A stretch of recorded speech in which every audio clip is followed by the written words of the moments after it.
네, 오늘 같이 말씀을 볼 건데 오늘 말씀은 사도행전 말씀입니다. 사도행전 2장 22에서 24절을 보려고 합니다. 네, 행입니다. 행. 사도행전 2장 22에서 24절입니다. 우리 앞에 같이 나와 있습니다. 오늘 말씀은 예수 그리스도를 증언하시는 하나님입니다. 예수 그리스도를 증언하는 하나님입니다. 우리 앞에 말씀 나와 있으니까 같이 읽어볼까요? 이스라엘 시작. 이스라엘 사람들아 이 말을 들으라. 너희도 아는 바와 같이 하나님께서 나사렛 예수로 큰 권능과 기사와 표적을 너희 가운데에서 베푸사 너희 앞에서 그를 증언하셨느니라. 그가 하나님께서 정하신 뜻과 미리 아신 대로 내준 바 되었거늘 너희가 법 없는 자들의 손을 빌려 못 박아 죽었으나 하나님께서 그를 사망의 고통에서 풀어 살리셨으니 이는 그가 사망에 매어 있을 수 없음이라. 아멘. 예. 하나님을 제가 계속 이야기하지만 하나님을 경배하기 위해서는 하나님께서 어떠한 일을 행하셨는지 우리는 알아야 합니다. 그래서 우리는 지난 시간 무엇을 알았나요? 우리는 지난 시간 하나님이신 예수 그리스도께서는 세상 죄를 지고 가는 하나님의 어린 양이라는 것을 우리는 알게 되었습니다. 우리는 인간의 죄는 착한 일을 많이 하고 율법적, 도덕적이게 산다고 하여도 우리는 인간의 죄를 해결할 수가 없습니다. 우리 인간의 죄는 하나님을 떠난 죄이기 때문에 인간이 스스로 해결할 수 있는 것이 아닌 오직 주 예수 그리스도의 그 피로 말미암아 하나님이신 그 예수 그리스도로 말미암아 우리의 죄는 해결될 수 있습니다. 따라서 어린 양이신 그 예수 그리스도가 제물이 되어 죽고 피를 흘리심으로 그 피가 우리의 죄를 덮으심으로 말미암아 우리의 죄는 해결되는 것입니다. 따라서 우리의 죄를 덮어주신 예수 그리스도를 바라보시기를 기도합니다. 지난 주 우리는 예수 그리스도는 세상 죄를 지고 가는 하나님의 어린 양이심을 알았습니다. 그리고 오늘도 말씀을 통하여서 예수 그리스도께서 어떠한 분이신지 우리가 또 알아가 보도록 하겠습니다. 오늘 본문 21절을 보겠습니다. 말씀 한번 띄워주세요. 22절. 오늘 본문 22절입니다. 제가 읽겠습니다. 이스라엘 사람들아 이 말을 들으라. 너희도 아는 바와 같이 잘 들어보세요. 하나님께서 나사렛 예수로 큰 권능과 기사와 표적을 너희 가운데에서 베푸사 너희 앞에서 그를 증언하셨느니라. 아멘. 여기 22절에 하나님께서 뭐 한다 그랬죠? 그를 예수입니다. 하나님께서 그를 어떻게 해요? 증언하셨느니라. 네, 이렇게 증언하셨느니라 말씀하고 있습니다. 그럼 하나님께서 예수님을 사람들에게 어떻게 증언하고 있나요? 말씀에 뭐라고 나와 있나요? 여기 큰 권능과 기사와 표적들 이것들을 보이심으로 사람들에게 예수 그리스도를 증언하고 있습니다. 그럼 하나님께서는 예수님의 삶에서 큰 권능, 기사, 이거 기사가 뭐냐면 기적, 그 다음에 표적을 행하심으로 무엇을 증언하고 싶으신 것일까요? 하나님께서는 그 예수 그리스도를 무엇을 증언하고 싶으신 것일까요? 하나님께서는 사람들에게 이 예수 그리스도가 내 아들이다. 그리고 너희가 기다린 메시아가 이분이다. 그리고 이분이 하나님이다를 증언하고 싶으신 것입니다. 따라서 예수님께서는 자기 스스로 나는 하나님의 아들이며 구원자라는 것을 증언하고 증거하기 위해서 큰 권능을 행사하고 기적과 표적들을 행하신 것이 아닙니다. 하나님께서 예수님을 세상에 증언하기 위해서 여러 일들을 행하고 계시는 것입니다. 그래서 예수님께서는 요한복음에 이렇게 이야기하고 있습니다. 나는 나를 증언하지 않는다. 나를 증언하는 분이 따로 있다라고 말씀하고 계십니다. 우리가 말씀을 찾아보겠습니다. 요한복음 5장 31에서 37절입니다. 우리가 31, 32절 먼저 보고 그 다음 33, 37절 보겠습니다. 제가 읽어드리니까 눈으로 따라오세요. 내가 만일 나를 위하여 증언하면 내 증언은 참되지 아니하되 나를 위하여 어떻게 해요? 증언하시는 이가 따로 있으니 나를 위하여 증언하시는 그 증언이 참인 줄 아노라. 예수님께서는 내가 나를 증언하면 이 증언은 참되지 않다라고 말씀하십니다. 그래서 내가 나를 증언하는 것이 아닌 나를 증언하는 분이 따로 있는데 그 증언이 참되다라고 이야기하고 있습니다. 그러면서 33, 37절 보겠습니다. 너희가 요한에게 사람을 보내매 요한이 진리에 대하여 진리, 예수님에 대하여 증언하였느니라. 그러나 나는 사람에게서 누구에게서 요한에게서 증언을 취하지 아니하노라. 다만 이 말을 하는 것은 요한이 그 진리를 증언하는 것은 너희로 구원을 받게 하려 함이라. 요한은 켜서 비추이는 등불이라. 너희가 한때 그 빛에 즐거이 있기를 원하였거니와 내게는 잘 들어보세요. 요한의 증거보다 더 큰 증거가 있으니 아버지께서 내게 주사 이루게 하시는 역사 곧 내가 하는 그 역사가 아버지께서 나를 보내신 것을 나를 위하여 증언하는 것이요 또한 나를 보내신 아버지께서 친히 나를 위하여 증언하였느니라. 아멘. 예수님께서는 자기를 증언하고 계시지 않습니다. 예수님께서는 하나님께서 증언하고 계십니다. 예수님께서는 자신을 증언하는 분이 따로 있기에 사람들의 증언을 취하시지 않습니다. 세례 요한은 예수 그리스도께서 오실 것을 준비하면서 증언하였던 자인데 예수님께서는 그 세례 요한, 그 진리를 증언하였던 그 요한의 그 말을 증거로 채택하지 않으신다고 말씀하고 있습니다. 만약 예를 들어서 변호사가 있어요. 변호사. 그럼 변호사가 자신의 의뢰인을 변호해야 돼요. 그러면은 그 변호사는 어떻게 합니까? 자신의 의뢰인을 지키기 위해서 여러 증거들을 수집하고 그 증거들을 가지고 이제 변론을 합니다.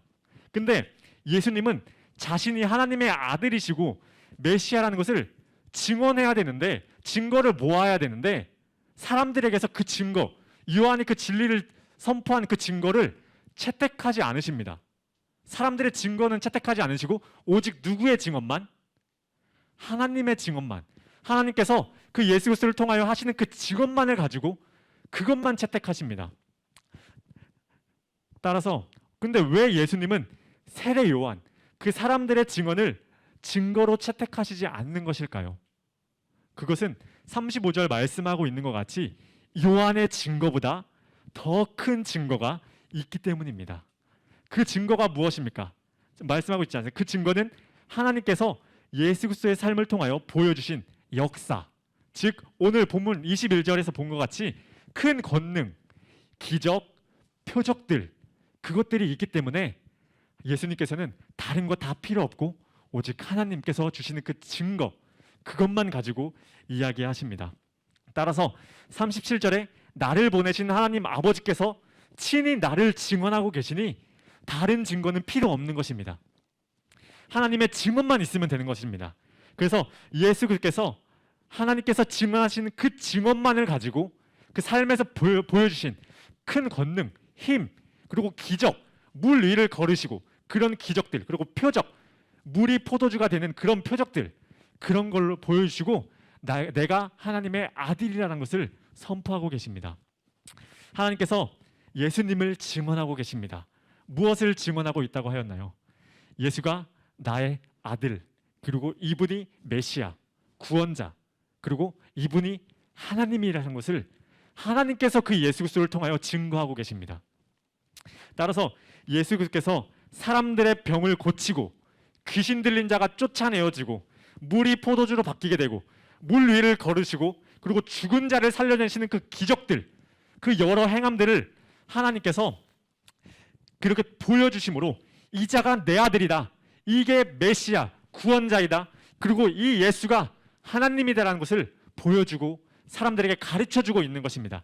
그런데 사람들은 여러 기적들을 보면서 그 예수 그리스도가 하나님의 아들이시며 메시아 구원자라는 것을 알아먹지 못합니다. 그저 뭐만 하냐, 그 기적만 보고 예수 그리스도를 쫓아내는 겁니다. 예수 그리스도를 알지 못하고 그 기적 보여주세요, 그 기적을 나에게도 베풀어 주세요라고 그러고 예수 그리스도를 쫓아다닙니다. 이건 그 시대나 이 시대나 똑같습니다. 예수 그리스도를 아는 것이 아닌 어디 교회 그 어떤 목사님이 병을 고치고 사람들의 마음을 고친다고 하니 그 기적들만 쫓아다닙니다. 여러 기적들이나 목사님께 집중하지 않기를 바랍니다.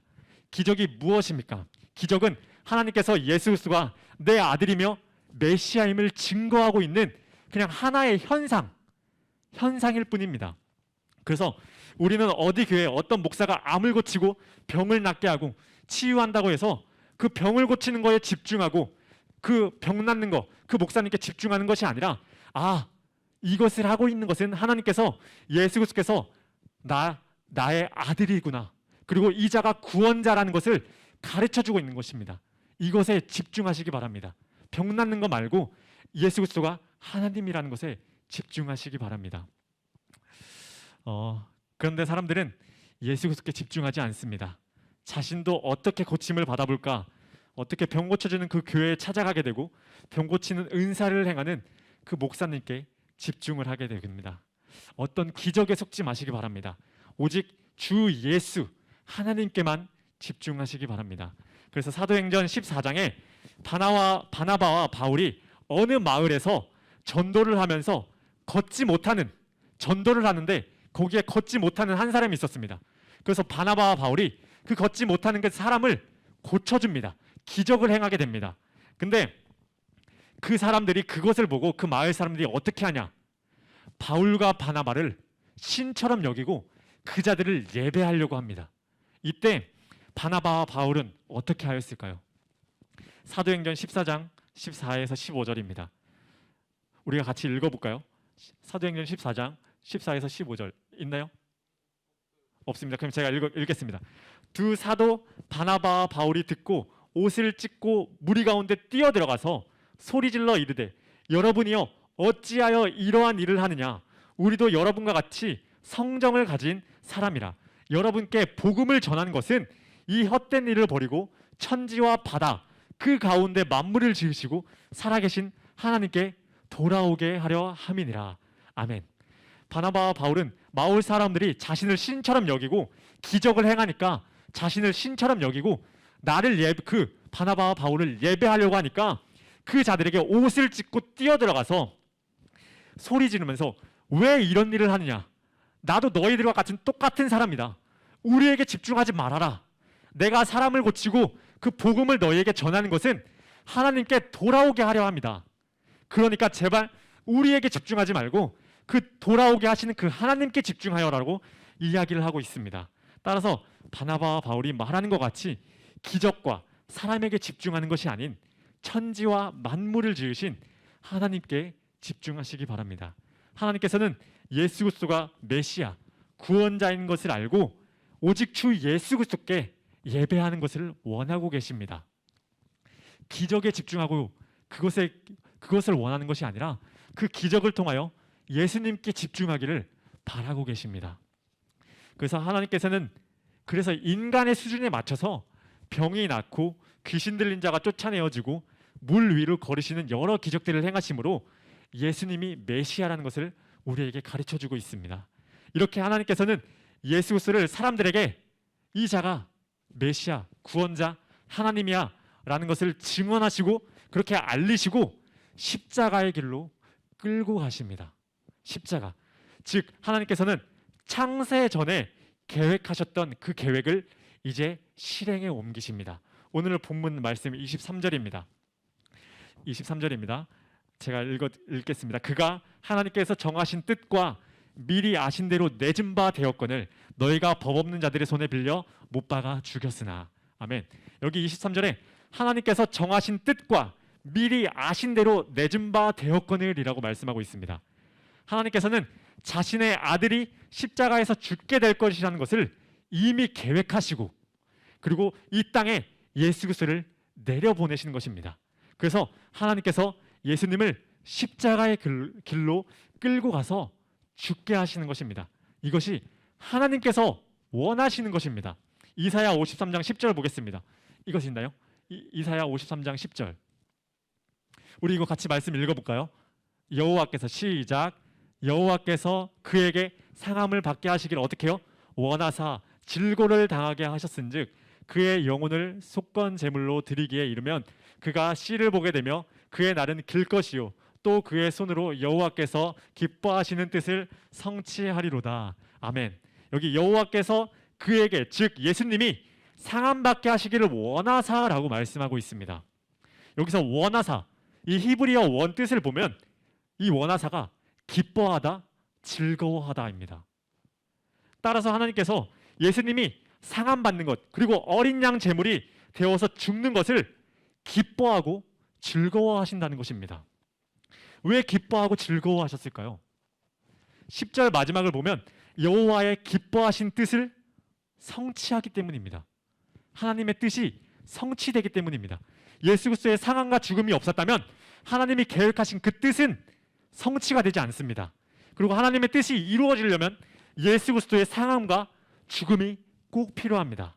따라서 하나님께서는 예수 그리스도의 상함과 죽음을 기뻐하십니다. 왜냐하면 그렇게 계획하셨기 때문에.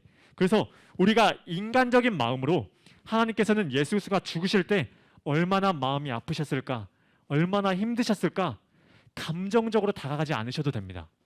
사람들은 하나님께서 자신의 아들이 죽을 때 너무 힘드셨고 아프셨을 거야, 그러면서 이것을 감정적으로 슬퍼하여 눈물을 흘리게 됩니다.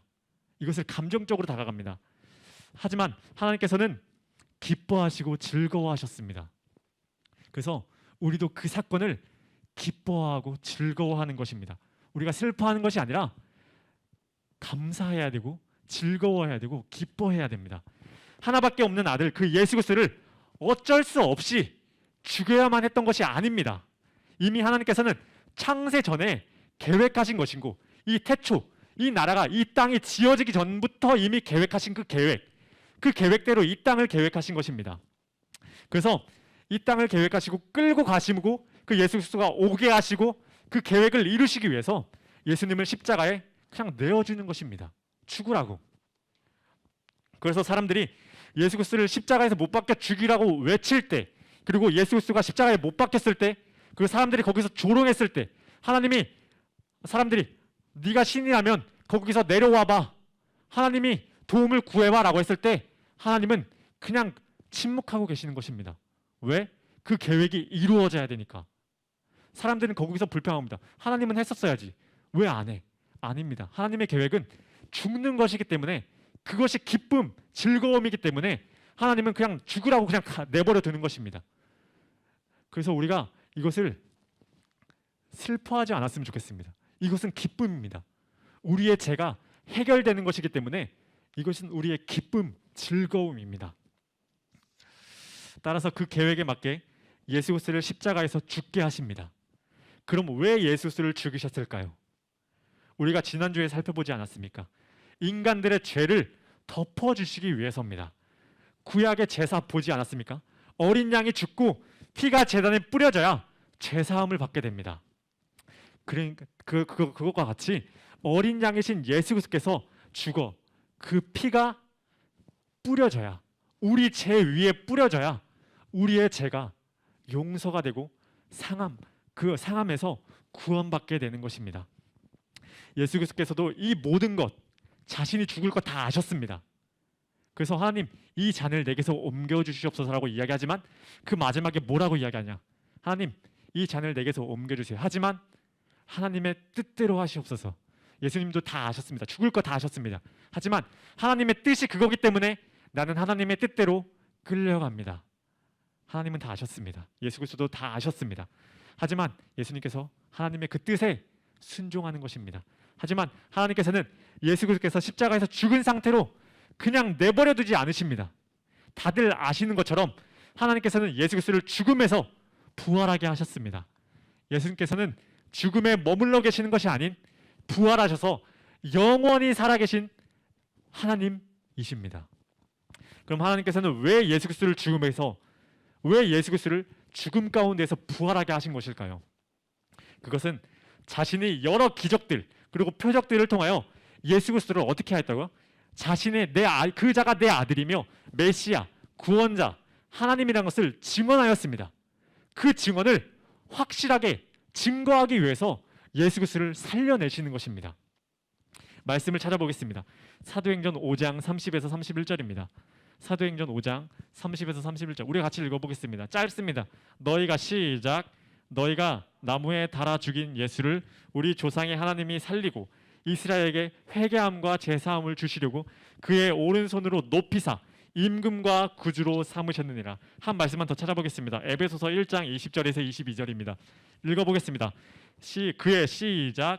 그의 능력이 아래서 역사하사 죽은 자들 가운데서 다시 살리고 하늘에서 자기 오른편에 앉히사 모든 통치자와 권세와 능력과 주권과 이 세상뿐만 아니라 오는 세상에 일컫는 모든 이름 위에 뛰어나게 하시고 또 만물을 그의 발 아래에 복종하게 하시고 그를 만물 위에 교회의 머리로 삼으셨느니라. 아멘. 하나님께서는 자신의 능력으로 예수 그리스도를 죽음 가운데 부활하게 하심으로 임금, 세상을 다스리는 통치자, 그리고 우리를 다스리는 통치자, 그리고 교회의 구주, 하나님이시며 구원자라는 것을 확실하게 증거하셨습니다. 이 하나님이 증거하신 이 증거를 이제 제자들이 증거하는 것입니다. 그래서 오늘 22절 말씀에 이거 베드로의 설교거든요. 베드로의 설교. 베드로의 설교 첫 부분과 끝 부분 뭐라고 하냐면 하나님이 증거하신 그 증거대로 베드로도 그대로 증거합니다. 어떻게 보면 여기 22절 보면 이스라엘 사람들아 이 말을 들으라 이렇게 이야기합니다. 이스라엘 사람들아 이 말을 들으라. 이 들으라 헬라어로 보면 뭐냐면 들어서 깨달아라 그 말 뜻입니다. 그러니까 이 베드로가 설교하면 설교 초반에 뭐라고 이야기하면 사람들아 너희가 내가 지금 하는 이 말을 듣고 깨달으라. 그럼 무엇을 깨달으라고 이야기하는 것일까요? 설교 마지막 36절을 보겠습니다. 설교 마지막 36절을 보면 이렇게 이야기합니다. 그런즉 이스라엘 온 집은 확실히 알지니 너희가 십자가에 못 박은 이 예수를 하나님이 주와 그리스도가 되게 하셨느니라. 아멘. 하나님께서 잘 봐. 내가 이야기할 거야. 너희가 들어서 깨달아라. 뭐냐면 하나님이 그 자를 증언하고 계신다. 그의 권능과 기적과 표적 그리고 십자가의 죽음과 그 부활을 통하여서 그 예수 그리스도를 증언하고 계신다. 그리고 그를 부활하셔서 살리셨는데 그 살리신 분이 너희의 주와 그리스도가 되게 하셨다. 하나님이 증언하신 그대로 이제 제자들도 그대로 증언합니다. 그래서 우리가 이 증언을 받아야 됩니다. 하나님은 예수 그리스도가 주와 그리스도가 되게 하셨습니다. 따라서 우리의 삶에서도 하나님이 그 예수 그리스도가 우리의 주와 그리스도가 되어야 됩니다. 십자가에서 죽으시고 부활하심으로 말미암아 주와 그리스도가 되셨듯이 우리의 삶에서 주와 그리스도가 되어야 합니다. 만약 예수 그리스도께서 십자가에서 죽었는데 부활하지 않으셨다면 우리의 구원자이며 우리가 통치자로 인정할 수 있었을까요? 인정할 수 없었을 것입니다. 죽은 자가 그 죽어있는 자가 우리를 어떻게 살려? 그는 영원히 살아계시지도 않는데 그 죽어있는 자가 우리를 어떻게 살려? 그냥 사람과 똑같은 자 아니야? 라고 이야기하며 그를 인정할 수 없었을 것입니다. 하지만 하나님께서는 인정하도록 하십니다. 하나님께서는 예수 그리스도를 부활하게 하셨고 더 이상 사망, 죽음 가운데 내버려 두지 않으셨습니다. 왜냐? 그 영원한 살아계신 하나님, 이 예수가 너희의 구원자라는 것을 확실하게 하시기 위해서. 오늘 본문 24절을 보겠습니다. 24절에 하나님께서 그를 사망의 고통에서 풀어 살리셨으니 이는 그가 사망에 매여 있을 수 없음이라. 하나님께서 예수님을 사망의 고통에서 풀어 살리셨습니다. 즉 사망, 죽음에서 해방하신 것입니다. 그래서 예수님께서는 더 이상 사망에 매여 있는 분이 아닙니다. 사망에서 벗어나 영원한 생명, 지금도 살아계십니다. 그래서 우리가 찬양할 때 전에도 계시고 이제도 계시고 장차 오실이라고 예수님을 찬양하고 있습니다. 만약에 예수님이 죽었는데 우리가 장차 오실이라고 찬양할 수 있을까요? 예수님이 죽었는데 어떻게 장차 오시겠습니까? 예수님이 장차 오실이라고 성경이 이야기하고 있는 것은 지금도 살아계신 분이라고 증언하고 있는 것입니다. 지금도 살아계시고 그 영원히 살아계시기 때문에 죽음에서 부활하셨기 때문에 장차 오실 수 있는 분이십니다. 우리는 그 예수 그리스도를 기다리면서 우리는 살아가는 것입니다. 사망에서 벗어나 영원한 생명으로 지금도 살아계십니다. 그래서 예수님은 영원히 살아계신 분으로서 사망에 매여 있지 않는 분으로서 우리를 구원할 수 있는 유일한 하나님이십니다. 사도행전 4장 12절입니다. 사도행전 4장 12절. 너무 중요한 말씀입니다. 같이 읽어보겠습니다. 시작. 다른 이로서는 구원을 받을 수 없나니 천하 사람 중에 구원을 받을 만한 다른 이름을 우리에게 주신 일이 없음이라 하였더라. 아멘. 우리를 구원하실 분은 부활하셔서 하나님 보좌 우편에 앉아 계심으로 통치자와 구원자 되신 예수 그리스도밖에 없습니다. 성경은 말씀하고 있지 않습니까? 지금 읽지 않았습니까? 다른 이로서는 구원받을 수 없다. 하나님께서는 그 누구 예수 말고 다른 이들 너희에게 준 적이 없다라고 말씀하고 계십니다. 오직 예수 그리스도만 너희에게 주었다. 예수 그리스도가 너희를 살릴 수 있다라고 이야기하고 있습니다. 성경은 이것을 이야기하고 있습니다. 죄의 삭은 사막이라는 것을 아시나요? 죄의 마지막 그 결과는 사망, 죽음뿐입니다.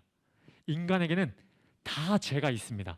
우리가 율법적, 윤리적인, 도덕적인 어떤 행위들을 이 세상이 정해놓은 그것들을 어겼기 때문에 우리가 죄가 있는 것이 아니라 항상 이야기하는 우리는 하나님을 모릅니다. 하나님을 떠났습니다. 이것이 죄입니다. 이것이 모든 인간들에게 다 있습니다. 이 죄의 마지막은 죽음, 사망뿐입니다. 하지만 예수 그리스도께서 어린 양이 되어 인간들의 그 죄, 하나님을 떠난 그 죄를 가져가심으로 죽고 부활하심으로 말미암아 인간들에게 있는 죄와 그 사망의 고통 가운데서 해방시키셨습니다. 하나님께서 예수 그리스도를 죽음의 고통에서 해방시킬 때 우리의 죄도 그 자리에서 끝, 종결되는 것입니다. 그래서 우리가 더 이상 죄로 인하여 사망, 죽음 때문에 두려워하지 않아도 됩니다. 예수 그리스도가 믿어진다면, 즉 내 죄를 해결하신 구원자라는 것이 믿어진다면 더 이상 내 죄, 하나님을 떠난 그 죄 때문에 더 이상 두렵고 내가 하나님께 심판받으면 어떡하지? 두려워하지 않으셔도 됩니다. 이미 끝났습니다. 예수님께서 그 십자가에서 죽으실 때 우리도 거기서 함께 죽었기 때문에 이미 나에겐 죄가 없다라고 저번 주에도 이야기했듯이 우리에게 인정해 주시는 것입니다. 더 이상 세상에서 그 짓는 죄 때문에 너무 불안해하지 않으셔도 되고 두려워하지 않으셔도 됩니다. 자유하시기 바랍니다. 우리에게는 예수 그리스도가 있습니다. 우리에게서 죄가 나옵니다. 그 죄가 나올 때 나를 바라보는 것이 아닌 하나님을 바라보세요. 그 죄를 해결하신 하나님을 바라보시기를 바랍니다. 하나님께서 우리에게 원하시는 것은 내가 죄를 지었을 때 하나님, 내가 이 죄 더 이상 안 짓겠습니다. 내가 어떻게 해서든 노력해서 이 죄를 안 지어보겠습니다. 이 열심과 노력을 원하시는 것이 아닌 내가 죄를 지었을 때 하나님, 오직 하나님밖에 없습니다. 이 죄, 나를 해결하신 분, 이 죄를 해결하신 분은 오직 예수 그리스도밖에 없습니다. 하나님을 붙들고 의지하는 그것을 원하시는 것이 내 노력으로 해결해 보겠습니다. 그것을 원하시는 것이 아닙니다. 따라서 오직 우리의 죄를 해결하신 예수 그리스도를 바라보시길 바랍니다. 우리는 연약하기 때문에 우리에게선 죄가 죽는 날까지 나올 수밖에 없습니다.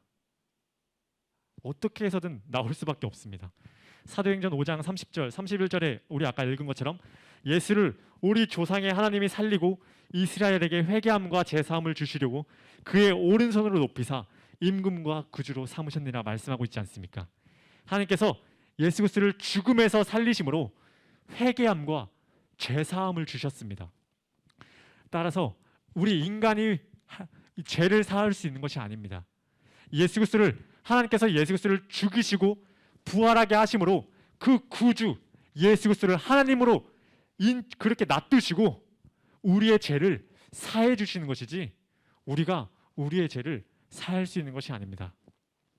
따라서 우리의 인간들의 죄를 해결하신 예수 그리스도를 바라보시기 바랍니다. 우리 인간에게는 다른 이름 없습니다. 예수 외에 다른 이름 없습니다. 오직 주 예수 그리스도밖에 없습니다.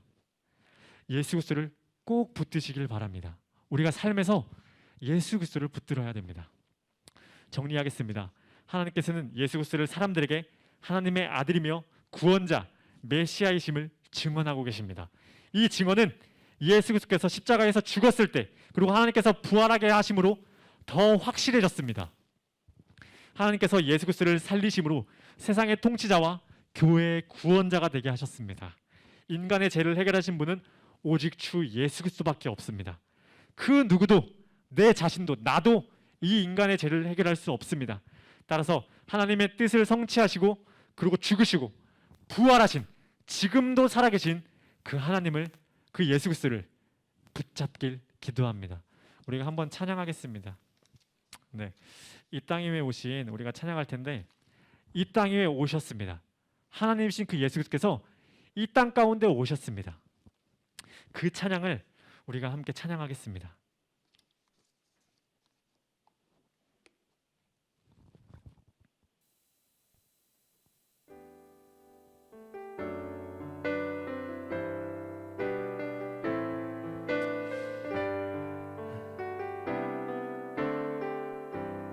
이 땅 위에 오신, 이 땅 위에 오신 하나님의 본체, 십자가에 달리사 우리 죄 사셨네.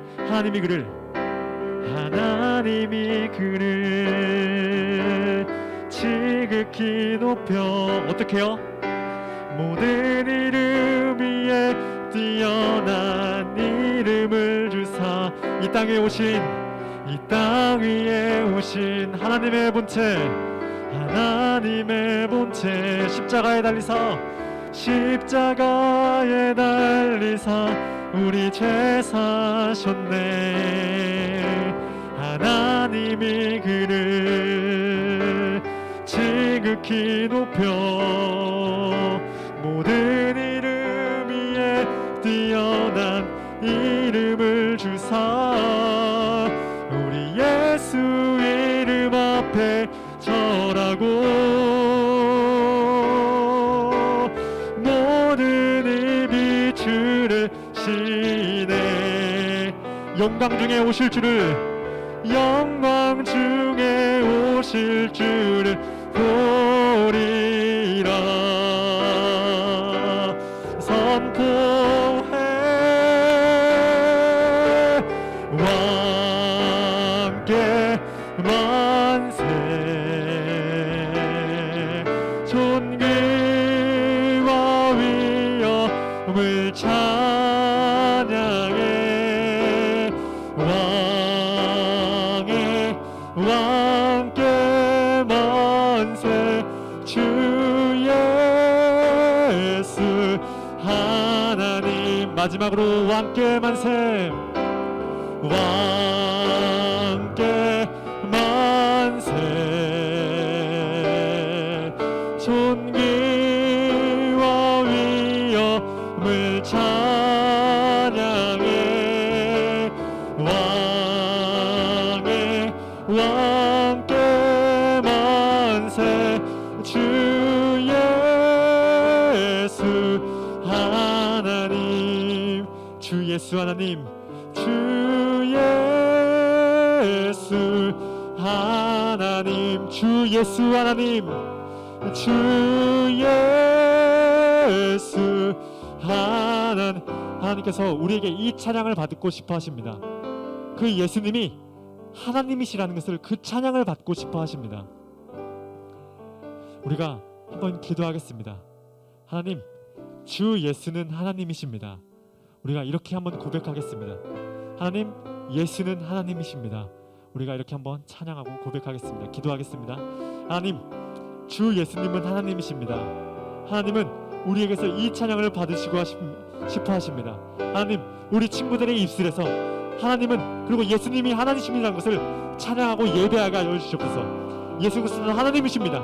이 선포가 우리 친구들의 입에서 나오게 하여 주시옵소서. 하나님, 찬양하게 하여 주시옵소서. 주님, 입술을 열어 주님 예배하게 하여 주시옵소서. 찬양하게 하여 주시옵소서. 성령님 임하시옵소서. 성령님 임하셔서 이 입술에서 하나님은 찬양, 하나님은 예수 그리스도는 하나님이시라는 것을 주님 선포하게 하여 주시옵소서. 주님, 그렇게 인도하고 다스려 주시옵소서. 주님, 주 예수 하나님. 주 예수 하나님. 주 예수 하나님. 주 예수 하나님. 주 예수 하나님, 주 예수 하나님, 주 예수 하나님.